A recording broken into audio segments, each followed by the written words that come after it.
বাংলাদেশ জাতীয়তাবাদী ছাত্র দলের ৪৬তম প্রতিষ্ঠা বার্ষিকী উপলক্ষে আজকের এই আলোচনা সভার সম্মান। এ উপলক্ষে রাজধানীর ইঞ্জিনিয়ার্স ইনস্টিটিউশন মিলনায়তনে অনুষ্ঠিত হয় আলোচনা অনুষ্ঠান।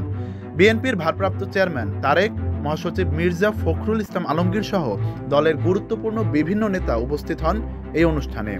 ছিলেন ছাত্র দলের বর্তমান এবং সাবেক সভাপতি ও সাধারণ সম্পাদকরাও।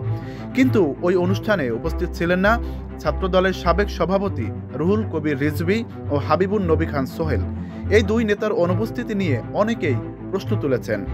বরাবরই ছাত্র দলের প্রতিষ্ঠাবার্ষিকীর অনুষ্ঠানে সংগঠনটির বর্তমান ও সাবেক শীর্ষ নেতাদের প্রায় সবাই অংশ নেন। এবারেও উপস্থিত হন বহু নেতা। অনুষ্ঠান সঞ্চালনা করেন ছাত্র দলের বর্তমান সভাপতি রাকিবুল ইসলাম রাকিব এবং সাধারণ সম্পাদক নাসির উদ্দিন নাসির।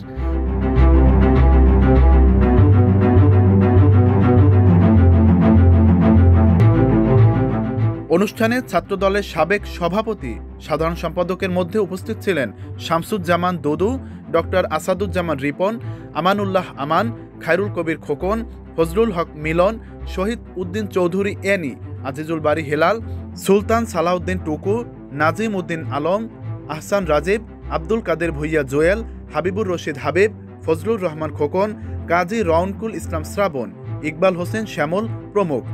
কিন্তু বর্তমানে দেশে রয়েছেন কিন্তু অনুষ্ঠানে যোগ ছিলেন না, এরকম দুজন হলেন ছাত্র দলের সাবেক 2 বর্ষীয় নেতা রুহুল কবির রিজভী ও হাবিবুন নবী খান সোহেল। কিন্তু কেন তারা অনুষ্ঠানে ছিলেন না তা নিয়ে বিএনপির ভেতরেও অনেকে প্রশ্ন তুলেছেন।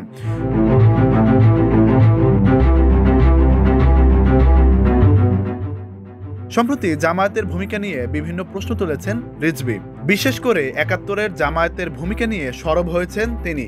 বিএনপি সূত্রে জানা গেছে, ছাত্র দলের প্রতিষ্ঠাবার্ষিকীর দিনে আরেকটি অনুষ্ঠানে যোগ দিতে সিলেট চলে যান রুহুল কবির রিজভী, আর হাবিবুন নবী খান সোহেল যান কুমিল্লায়।